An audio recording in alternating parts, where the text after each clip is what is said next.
जोङो बे हाबाफारिया जाहाथे मोजां रोखोम जाफुंसार बेखौ लानानै जोङो जोंनि नुवाथाय आनानसे बोराइ बाथौखौ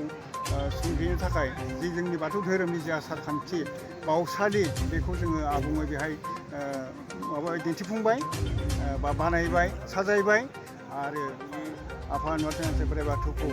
जों आलारि बाथि लागायनानै गय जरा फाथै जरा होनानै जिखिनि बावथाय दङ बे बावथाय मुवाखौ होनानै जोङो बावसालिखौ आबुं खालामनानै जोङो बे समाव सुंजिबाय जाहाथे बे साननैनि हाबाफारि लानाय बे जाहाथे मोजाङै जाफुंसारथों बोराइ बाथौ आशीर्बाद हरथों आरो गुबुन गुबुन जिल्लानिफ्राय सफैनाय जोंनि ट्राइबेल माहारि गावबा गाव जाथिनि जे लुबैनाय हास्थायनाय बेफोरखौ जाहाथे मोनथाय महरै मोननो हाथों मा होनो बिजेपि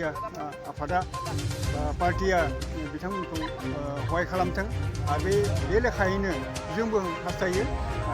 सरकारनि हेफाजाबै मोनफ्रोमबो जाथि जनगोष्ठीफ्रा जाहाथे गावनि नांगौखौ सुफुंनो हानाय मोननो हानाय बे राहाखौ बेयाव सावरायथों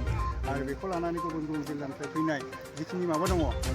थान्दैफोर दङ बिथांमोना मोजाङै फैथों आरो मोजाङै जाफुंसारथों हाबाफारिया आरो थांनाय समावबो जाहाथे मोजाङै सहैनो हाथों आरो इयुनाव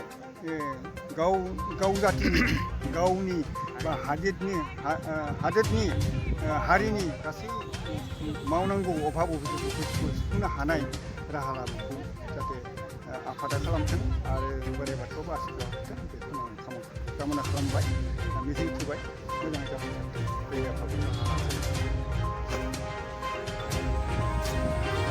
खुलुमनायजों लोगोसे जोंहा फुराना मानसिना